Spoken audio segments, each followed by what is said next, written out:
எல்லாருடைய வேத வசனத்தை எடுத்துக் கொள்ளுங்கள். 2 கொரிந்தியரின் புஸ்தகம் 5ஆம் அதிகாரத்தில் 2 கொரிந்தியரின் புஸ்தகம் 5ஆம் அதிகாரத்தில் 17வது வசனத்தை தேவன் நமக்கு வாக்குத்தத்தமாய் தந்திருக்கிறார். எல்லாருக்கும் அதிகமாய் தெரிந்த ஒரு வார்த்தை இது.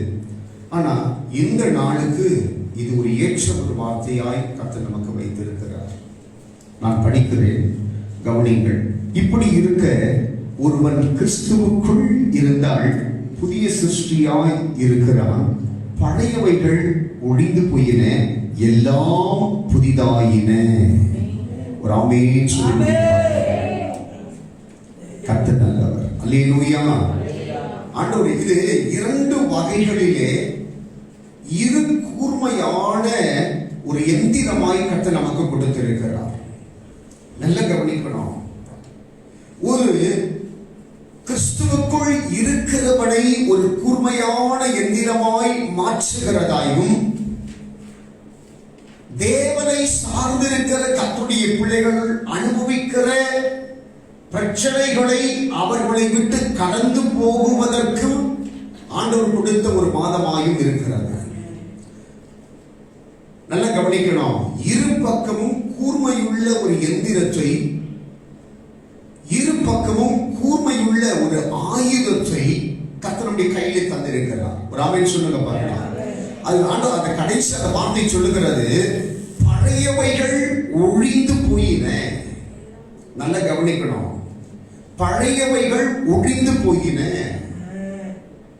எல்லாம் கிறிஸ்து இயேசுவுக்குள்ளே புதிதான காரியத்தை கர்த்தர் நமக்கு செய்ய போகிறார். இது 2 காரியம் வகைப்படும். நல்ல கவனிக்கணும். இன்றைக்கு இருக்கிற இந்த யுத்த களம், இன்றைக்கு இருக்கிற இந்த போராட்டம், இன்றைக்கு இருக்கிற இந்த பிரச்சனை 2 வகைப்படக்கூடியதாக இருக்கிறது. ஒன்று, தேவன் யாரை நேசிக்கிறாரோ அவர்களை புதிய சிருஷ்டியாய் இந்த யுத்த களத்தின் மூலமாக மாற்ற நினைக்கிறார். இரண்டாவது, தேவன் தம்முடைய பிள்ளைகள் அனுபவிக்கிற அல்லது தம்முடைய பிள்ளைகள் போராடி கொண்டிருக்கிற, தம்முடைய பிள்ளைகளை கலங்க வைத்துக் கொண்டிருக்கிற இந்த பழையவைகள், அதாவது 5வது மாதத்திலே நாம் போராடின போராட்டங்கள் எல்லாவற்றிற்கும் ஒரு முடிவை கர்த்தர் உண்டாக்கி புதிய காரியத்தை கர்த்தர் நமக்கு செய்ய போகிறார். 2 காரியமும் தேவனுடைய பிள்ளைகளுக்கு முக்கியமானது. யுத்த களம் என்பது ஒரு போராட்டமான ஒரு சூழல் என்று சொல்லலாமா? நல்ல, இந்த யுத்த களம் எப்போ வரும்னாக்கா, முதல்ல ஒரு ஆவிக்குரிய ஒரு மனுஷன் புரிந்து கொள்ள வேண்டும்.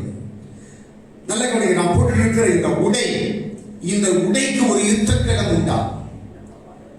எப்போ இந்த யுத்த களம் வரும்னாக்கா, நல்ல கவனிக்க பார்க்கலாம். இந்த உடை அழுக்காய், இந்த உடைக்கேற்ற அந்த மேனியை இழக்கிற போது, இந்த உடைக்கேற்ற அந்த பரிசுத்தத்தை இழக்கிற போது, இந்த உடையை கொண்டு போய் என்ன பண்ணுவாங்கனாக்கா, சர்ஃப்ல ஊற வச்சு, அதுக்கப்புறம் கொண்டு போய் பிரஷ் போட்டு நல்லா தேய்ச்சி, அதை அடிச்சு துவைச்சு, திருப்பி என்ன பண்ணுவாங்களா, அதை பரிசுத்தப்படுத்தி கொண்டு போயிட்டு திருப்பி காய வச்சு அயன் பண்ணி ஒரு சமாதானமா ஒரு இடத்துல கொண்டு போய் இணைப்பார பண்ணுவாங்க. நல்லா கவனிக்கணும். ஒரு 2 நாட்களுக்கு முன்னாடி எங்க தரையில ஒரு லீக்கேஜ் இருக்கிறதுக்காக நான் பண்ணேன்.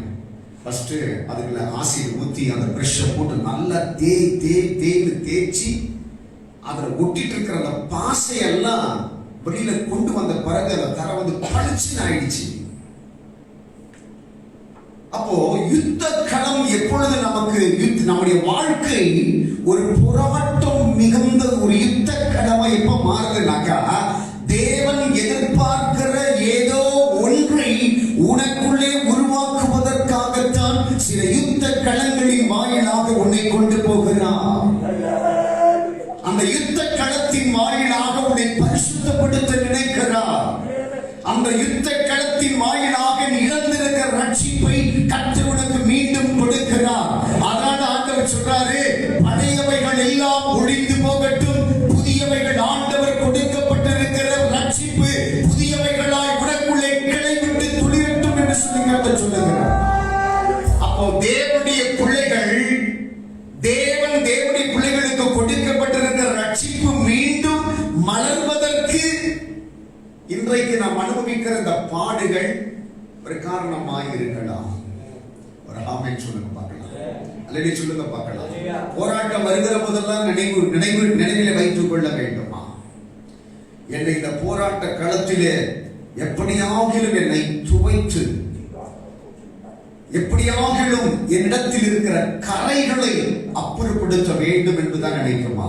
இந்த உடைய அப்படி இப்படி தேய்த்து சுத்தம் பண்றப்போ இந்த உடை நினைக்குமா, என்னுடைய கரைகளை சுத்தம் பண்ணி என்னை சமாதானம் வைக்க போறாங்க, ஏன் இப்படி குட்டி உருட்டுறாங்க? சொல்லுங்க பார்க்கலாம். சில நேரத்தில் நாம் கூட உயிரற்றவர்களை போடத்தான் நாமளும் சிந்திக்கிறோம். சில சிகிச்சையை கர்த்தர் நமக்கு கொடுக்கிற போது அந்த உயிரற்றவைகள் சிந்திப்பதை போலத்தான் நாமளும் சிந்தி, ஏன் நமக்கு இவ்வளவு பிரச்சனை, ஏன் எனக்கு இவ்வளவு பாடுகளை கர்த்தர் கொடுக்கிறாரு, ஏன் இவ்வளவு வேதனையை கர்த்தர் கொடுக்கிறாரு, ஏன் இவ்வளவு துக்கம் எனக்கு, ஏன் இவ்வளவு அவ்வளவு கண்ணீர் என்று சொல்லி நம்ம என்ன பண்றோம்? இது மாதிரி இது போலத்தான் நம்ம புலம்பிட்டு இருக்கிறோம். இது போலத்தான் நம்ம கலங்கிட்டு இருக்கிறாங்க. ஆனா நல்ல கவனிக்க போல, நன்கு தேவனை புரிந்து கொண்ட ஒரு மனிதன் யுத்த களத்தை சந்தோஷமாக ஏற்றுக்கொள்வானா? இதற்கு பிறகு மகிமையான ஒரு வாழ்க்கை எனக்கு வைக்கப்பட்டிருக்கிறது. ஒரு பெரிய ஒரு கடந்த நாட்கள்ல நான் எதிர்பார்க்கவே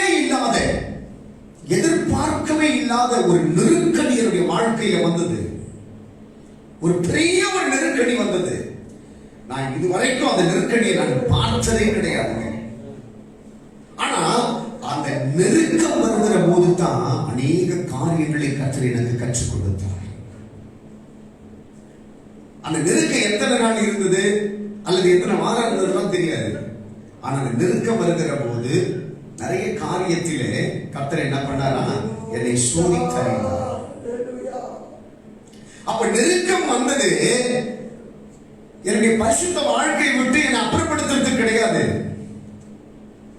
பிரச்சனை வந்தது, போராட்டம் வந்தது, கலக்கங்கள் வந்தது, எல்லாம் எனக்கு கொடுக்கப்பட்ட ஊழியத்தை உடைத்து நிர்மூலமாக்குவதற்காக கிடையாது.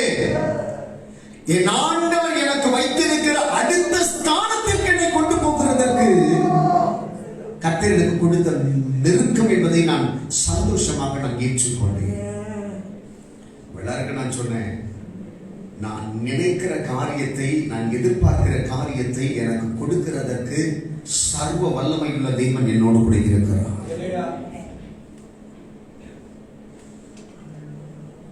நிச்சயமா சொல்றேன், நான் ஆராதிக்கிற என் தெய்வத்தினுடைய கிரியைகளை நான் அறிந்திருக்கிறேன்.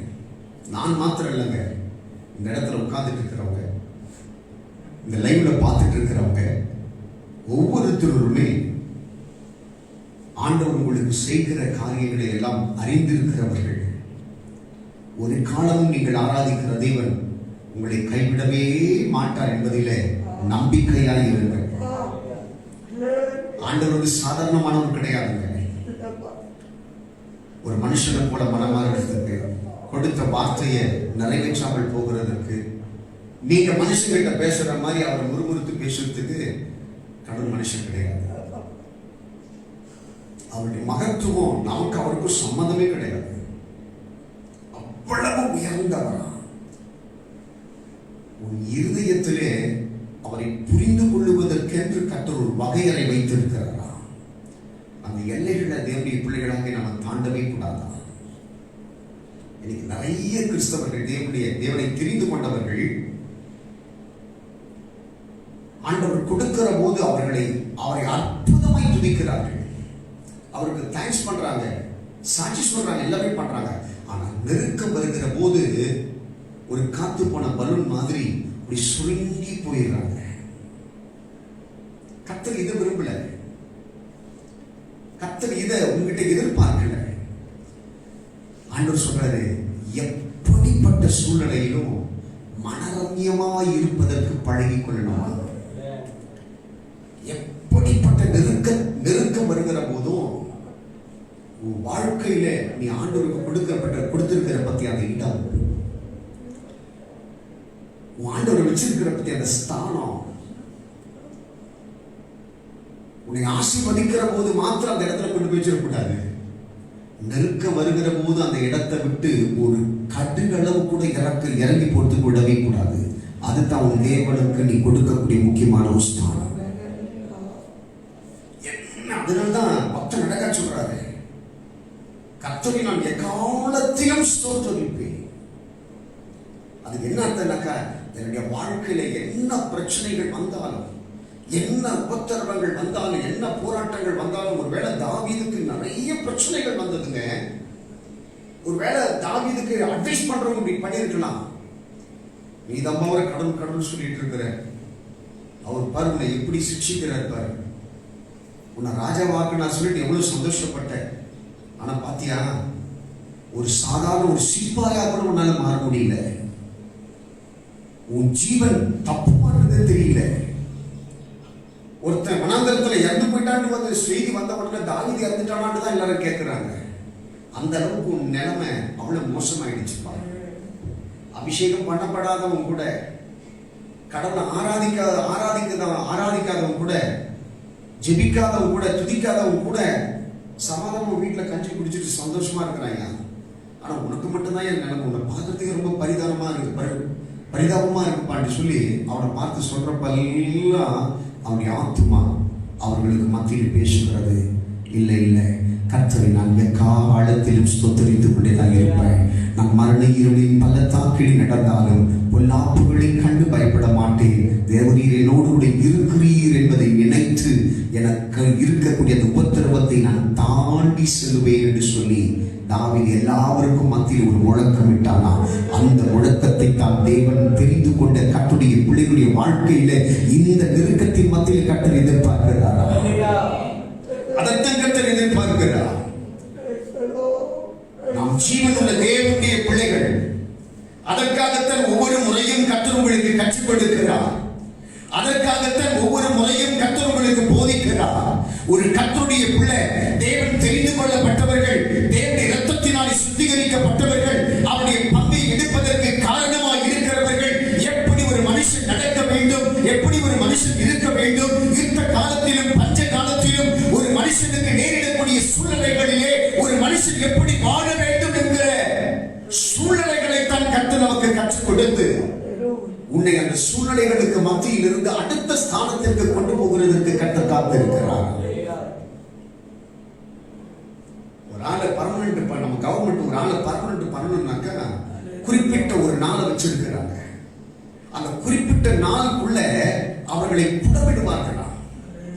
ஒரு நாள் லீவ் போட்டுறக்கூடாது, அந்த குறிப்பிட்ட நாள் வரையிலும் டைம் தவறக்கூடாது, கொடுக்கிற வேலைகளை ஒண்ணு கூட சிரமம் இல்லாம செய்ய கத்துக்கணும், முறுமுறுக்க கூடாது, யார் பேச்சு கேட்டு போய் சண்டை போடக்கூடாது. இதெல்லாம் அவங்களுடைய ஒழுக்கத்தை எல்லாம் பார்ப்பாங்க. அந்த டெம்பரவரிக்கும் அந்த பர்மனன்ட்டுக்கும் உள்ள வித்தியாசம் அதுதான். அதே போலதான் என் தேவனாகிய கர்த்தர் உனக்கு கொடுக்கக்கூடிய மிகையாக ஆசீர்வாதத்தை கர்த்தர் உனக்கு கொடுப்பதற்கு முன்பதாக ஒவ்வொரு முறையும் உன்னை தரம் பார்த்துதான் கர்த்தர் உனக்கு கொடுப்பாரா. தேவன் ஆபிரகாமுக்கு ஒரு வாக்குத்தத்தத்தை கொடுத்தாரா. அந்த வாக்குத்தத்தம் நிறைவேறுவதற்கு 25 வருடம் ஆபிரகாம் காத்திருந்தானா. அந்த 25 வருடம் ஆபிரகாமை காக்க வைக்கணும் என்பதற்காக கிடையாது. இனி வரக்கூடிய சந்ததிகள் எல்லாமே உனக்குள் இருந்துதான் புறப்பட போகிறது. அப்படிப்பட்ட ஒரு மனுஷனை ஒழுங்குபடுத்துவதற்காகத்தான் 25 வருடத்தை கர்த்தர் அந்த மனுஷனுக்கு கொடுத்தாரா. எப்பவுமே நம்ம தப்பா நினைக்க கூடாதுங்க. எப்போ நம்ம கடவுளை சரியில்லாம புரிந்து கொள்ளக்கூடாது. அவர் எல்லாவற்றையும் நேர்த்தியாய் செய்கிறவர். இன்றைக்கு இருக்கிற தலைமுறைகள் கூட ஆபிரகாமின் சந்ததிகள் என்று தான் அழைக்கப்படுகிறது. இவ்வளவு பெரிய சந்ததியை பெற்றெடுப்பதற்கு அதுக்குத்தான் ஆபிரகாமுக்கு 25 வருடங்கள் புடமிட்டு சோதித்து அறிந்து கொண்டாரா. ஒரு ஆமென் சொல்லுங்க பார்க்கலாம். இன்றைக்கு கர்த்தருடைய பிள்ளைகள் கடந்து போகிற பாதையிலே அவர்களுக்கு இருக்கக்கூடிய நெருக்கங்கள் எல்லாமே உன்னுடைய வாழ்க்கையில் தேவன் கொடுக்கக்கூடிய ஒரு ஆசீர்வாதத்திற்கு உண்டான புடமிடப்படுதல் என்பதை அறிந்து கொள்ள வேண்டும். கர்த்தர் சொல்லுகிறார், இந்த புடமிடப்படுதலிலே உன் தேவன் எதிர்பார்க்கிற ஒரு புருஷனாய், என் ஆண்டவர் எதிர்பார்க்கிற ஒரு மனவாட்டியாய் நீ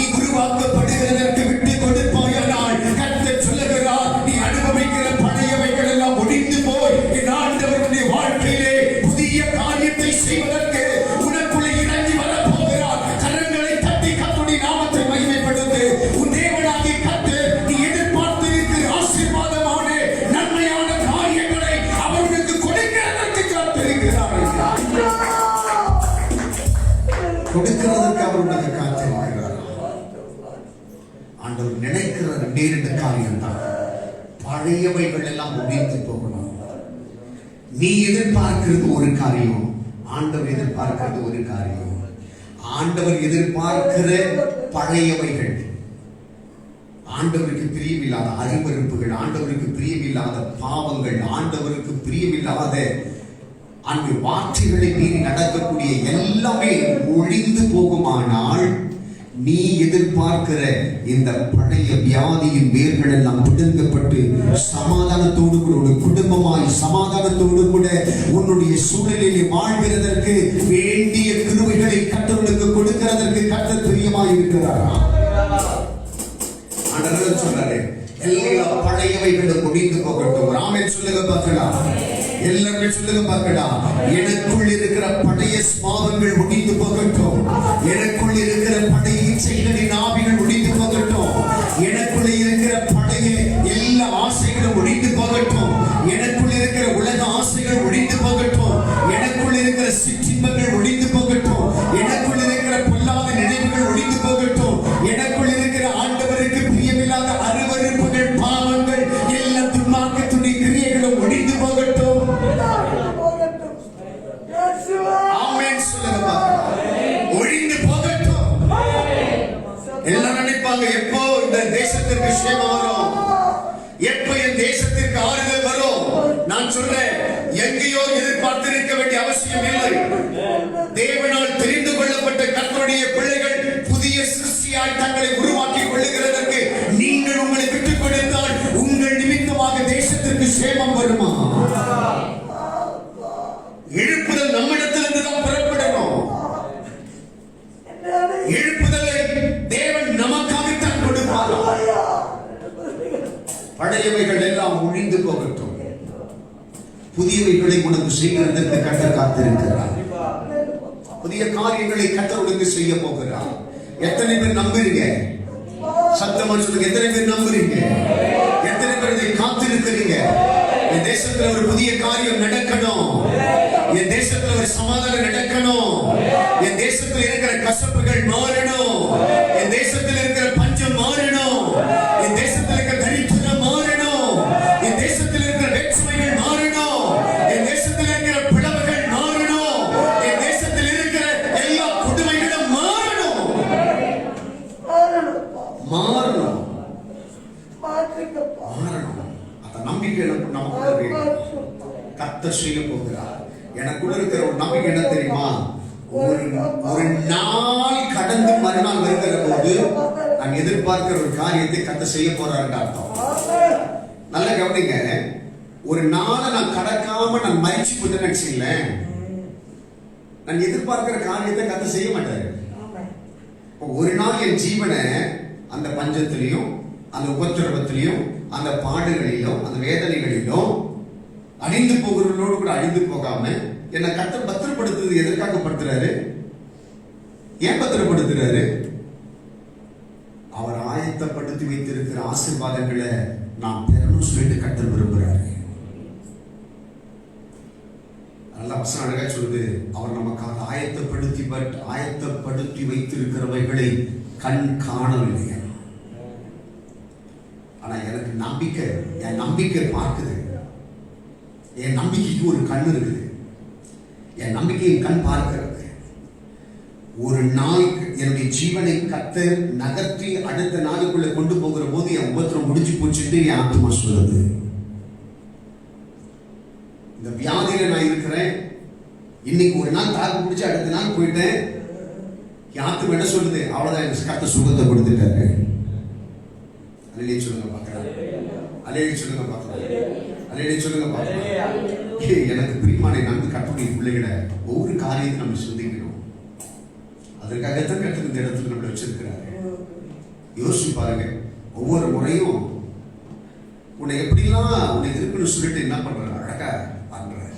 ஸ்தோத்திரம். ஒரு யூடியூப்ல ஒரு காரியத்தை நான் பார்த்தேன்.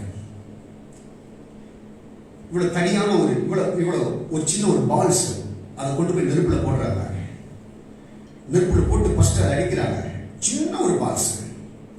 கடைசியில் பார்க்கிற போது அந்த பால்ஸ்ல இருந்து தயாரிக்கப்பட்ட ஒரு பொருள் இவ்வளவு பெரிய ஒரு கத்தி, இவ்வளவு பெரிய கத்திய இவ்வளவு சின்ன ஒரு பால்ஸ்ல இவ்வளவு பெரிய கத்தியா அந்த நெருப்பிலே போடப்பட்ட போது அதை தட்டி தட்டி தட்டி தட்டி அவங்க வீட்டை கொண்டு வராங்க. சொல்லி பார்க்கலாம். நான் ஒருவேளை நீ யாருடைய பார்வைக்கும் அறியப்படாத ஒரு பொருட்டாய் இருந்திருப்பாயானால் உனக்கு வரக்கூடிய நெருக்கங்கள், உனக்கு வரக்கூடிய சோதனைகள், உனக்கு வரக்கூடிய பிரச்சனைகள் எல்லாம் கண்டு பயப்படாதீங்க. யாருடைய கண்களுக்கு ஒரு பொருட்டில்லாம இருக்கிற உன்னை எல்லாருடைய கண்களுக்கும் மரள வைக்கக்கூடிய ஒரு மனுஷியை மாற்றுவதற்காகத்தான் இந்த நெருக்கங்களை கர்த்தருடைய வாழ்க்கையை அனுமதித்து இருக்கிறார். எல்லாருக்கும் தெரியக்கூடிய ஒரு புருஷனா ஒரு மனவாட்டியை கர்த்தருடைய மாற்ற நினைக்கிறாரு. எத்தனை பேர் ஆமென் சொல்ல முடியும்? ஆமா, கர்த்தருடைய மாற்ற நினைக்கிறார். உண்மையா சொல்றேன், இந்த நெருக்கத்தின் காலத்துல கர்த்தர் எப்படி ஒரு மனுஷனை நடத்த முடியும், கர்த்தர் எப்படி ஒரு மனுஷனோடு கூட இருக்க முடியும், அவனை எப்படி பாதுகாக்க முடியும், எப்படி ஒரு மனுஷனை ஆசீர்வதிக்க முடியும் என்பதெல்லாம் கர்த்தர் அழகாக எனக்கு உணர்த்தி இருக்கிறார். அழகாக உணர்த்தி இருக்கிறார். ஆயிரக்கணக்கான சாட்சிகளை கர்த்தர் பூக்களை போல மலர வைத்திருக்கிறார். அவ்வளவு சமாதானம், அவ்வளவு சந்தோஷத்தை கர்த்தர் தந்திருக்கிறார். ராமன் சொல்ற ஆண்டவர் யாருங்கிறத ப்ரூவ் பண்ணி கண்டிருக்கிறார். அவரால் என்ன பண்ண முடியும்ன்றத ப்ரூவ் பண்ணி இருக்கிறார். ராமன் சொல்லுங்க பார்க்கலாம். அல்லேலூயா சொல்லுங்க பார்க்கலாம். அல்லேலூயா. உண்மையாகவே தேவன் பெரியவர். அன்று எதிர்பார்க்கிறது ரெண்டு. ஒன்று, நீ புதிய மனுஷனா மாறணும். இரண்டாவது, புதிய காரியத்தை வாழ்க்கையில கத்து செய்வார். நீ ஆண்டவருக்கு புதுசா மாறணும்னாக்கா உன்னை சுத்தி இருக்கிற எல்லாத்தையும் கத்து தூக்கிட்டு உன் வாழ்க்கையை கட்ட புதுசா மாற்றுவார். பழையவைகள் ஒழிந்து போனோம், வியாதி ஒழிந்து போனோம், நம்முடைய வாழ்க்கையில் இருக்கிற கரைகள் ஒழிந்து போனோம். எல்லாமே கண்ண முழுது பார்க்கலாம். எல்லாமே கண்ண முழுது பார்க்கலாம். எப்போ தேவன் எதிர்பார்க்கக்கூடியதை நாம செய்யறதுக்கு ஆயத்தம் ஆயிட்டோமோ அப்பவே நினைச்சுக்கோ, நீ எதிர்பார்க்கக்கூடியவைகளை செய்வதற்கு ஆண்டவர் ஆயத்தம் ஆயிட்டாரு. ரொம்ப சிம்பிள். ஆண்டவர் ஆபிரகாம் பற்றி சொன்னார், நீ என் வார்த்தைக்கு கீழ்ப்படிந்தாய், நான் உனக்கு இதெல்லாம் செய்வேன் சொல்லிட்டார். அப்போ ஆண்டவர் எதிர்பார்க்கிறது எப்போ அவருடைய ஜனங்கள் தங்களை தாழ்த்த ஆரம்பிச்சிட்டார்களோ, அவருடைய சமூகத்தில் மண்டியிட்டு அவர்கள் செபிக்க ஆரம்பிச்சிட்டார்களோ, எப்போ தேவன் எதிர்பார்த்திருக்கிற காரியங்களை கர்த்தருக்கு கொடுக்க ஆரம்பிச்சிட்டாங்களோ அப்பவே அவர்கள் எதிர்பார்த்திருக்கிற நினைவுகளை அறிகிற தேவன் அதை செய்ய ஆரம்பிச்சிட்டார் என்று நான் அர்த்தம். வாயில திறந்து பேசுகிறேன். இது கடைசி. வாயில திறந்து அவருடைய சமூகத்தில் பேசுகிறேன். ஆண்டவர் அழகா சொல்லியிருக்கிறாரு, ஒருவன் கிறிஸ்துவுக்குள் இருந்தார், அவருடைய இரத்தத்தினாலே நீ கழுவப்பட்டிருந்தார், அவர் தெரிந்து கொள்ளப்பட்ட ஈஸ்வரனாய் நீ இருந்தார், அவர் தெரிந்து கொள்ளப்பட்ட புருஷனாய் நீ இருந்தாள், அவர் எதிர்பார்த்திருக்கிற மனவாட்டியாய் நீ இருந்தாள். ஆண்டவர் சொல்றாரு, உன்னை நிறைவேற்றி கொள்ளும்படி கத்த சொல்லுகிறார். ஒரு உடை வெளுக்கப்படுகிறதற்கு துவைக்கப்படுகிற இடம்தான் போர்க்களமா? ஒரு மனிதன் பரிசுத்தமாக்கப்படுகிறதற்கு அவனுடைய வாழ்க்கையில வரக்கூடிய நெருக்கங்கள் தான் போர்க்களமா? இன்றைக்கு இந்த நெருக்கங்கள் தான் தேவனுடைய பிள்ளைகளுடைய வாழ்க்கையிலே போராடி கொண்டிருக்கிறத பார்க்கிறோம்.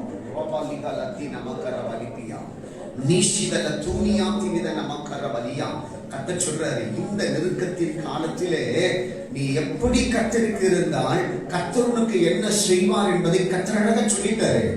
இப்ப எத்தனை பேர் ஆண்டவருடைய சமூகத்தில் சொல்ல போறீங்க, ஆண்டவரே என்னுடைய வாழ்க்கையில உங்களுக்கு பிடிக்காத பழையவைகள் ஒழிந்து போகட்டும் ஐயா, பழையவைகள் ஒழிந்து போகட்டும், பழைய குணங்கள் ஒழிந்து போகட்டும் ஆண்டவரே, ஆண்டவரே என்னை விட்டு ஆண்டவர் அருவருப்புகள் எல்லாம் ஒழிந்து போகட்டும் ஆண்டவரே, பொய்யின் ஆவிகள் ஒழிந்து போகட்டும் ஆண்டவரே, பொறாமைகள் ஒழிந்து போகட்டும் ஆண்டவரே, இச்சையின் ஆவிகள் ஒழிந்து போகட்டும் ஆண்டவரே, எல்லா சத்துடைய போராட்டங்களும் ஒழிந்து போகட்டும் ஆண்டவரே, நான் ஆராதிக்கிற என் தெய்வத்திற்கு ஆண்டவர் அருவருப்பான காரியங்கள், இந்த காரியம் என்னிடத்திலே பிடிக்கவில்லை என்று சொல்லி நினைப்பீர், ஆனால் அந்த காரியங்கள் மாறி போகட்டும் ஆண்டவரே, நான் ஒரு புதிய சிருஷ்டியாய் மாற விரும்புகிறேன்.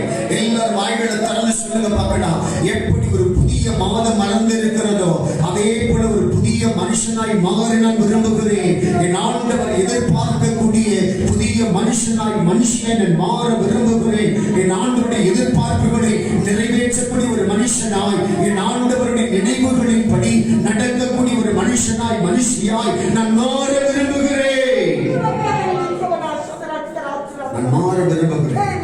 ஆண்டவர் சொல்றார், இந்த வார்த்தைகள் இந்த மாதத்திலே உனக்கு கொடுக்கப்பட்ட நாட்கள் முழுவதும் உனக்குள்ளே இந்த வார்த்தை வந்து ஒரு ஆசிரியர் மாதிரியா. இந்த வளர்ச்சி அடைய செய்யாதபடி சில பாசைகள், சில பறவைகள் உன் அப்படியே இறுக பிடிச்சிட்டு இருக்க பாத்தியா, அந்த இறுக பிடிச்சிட்டு இருக்க அந்த பதர்களை எல்லாம் உன்னை விட்டு அகற்றுவதற்காக இந்த ஆசை உனக்கு மேலே ஊற்றப்படுகிறது. அது உன்னை ஒண்ணு பண்ணாத, உனக்குள்ள ஒளிந்து கிடக்கிற அந்த ஒட்டுணிகள்,